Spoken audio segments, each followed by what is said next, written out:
ഇന്നലെ ബി.ജെ.പിയുടെ ആഹ്ലാദ പ്രകടനത്തിൽ പങ്കെടുക്കാനുണ്ടായ ഒരു സാഹചര്യം എന്താണ്?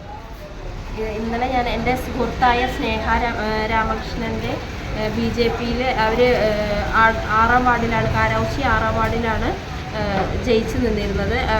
അതുകൊണ്ട് ഞാൻ ആ സന്തോഷത്തിൽ പങ്കുചേരാൻ പോയതാണ്.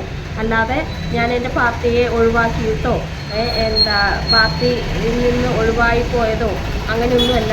ഞാൻ എന്തായാലും ഈ കമ്മ്യൂണിസ്റ്റുകാരിയായിട്ട് തന്നെ ഇവിടെ നിൽക്കുന്നത്. അതേപോലെ തന്നെയാണ് അവിടെ നിന്നും ഇറങ്ങി വന്നിട്ടുള്ളത്.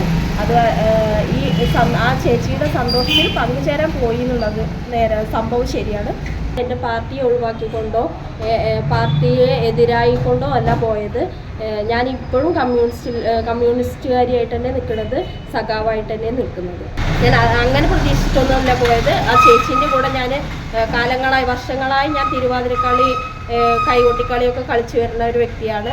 ആ സന്തോഷത്തിൽ പങ്കുചേരാൻ പോയി എന്ന് മാത്രമേ ഉള്ളൂ. അല്ലാതെ രാഷ്ട്രീയക്കാരിതിൽ ഇങ്ങനെ ഒരു വാർത്ത കൊണ്ടുവരുമെന്ന് നമുക്കറിയില്ലായിരുന്നു. വാർത്തകൾ വരുന്ന പ്രതീക്ഷയല്ല പോയത്. അല്ല, ചെറുപ്പം മുതലേ ഞാൻ കമ്മ്യൂണിസ്റ്റുകാരിയായിരുന്നു. ഇപ്പോൾ ഞാൻ എൻ്റെ ഭർത്താവിൻ്റെ വീട്ടിൽ വന്നിട്ട് ഭർത്താവും കമ്മ്യൂണിസ്റ്റുകാരനാണ്, ഞാനും കമ്മ്യൂണിസ്റ്റുകാരനാണ്. അതിൽ ഞാൻ ഉറച്ച നിലപാടിൽ തന്നെ നിലനിൽക്കുന്നു.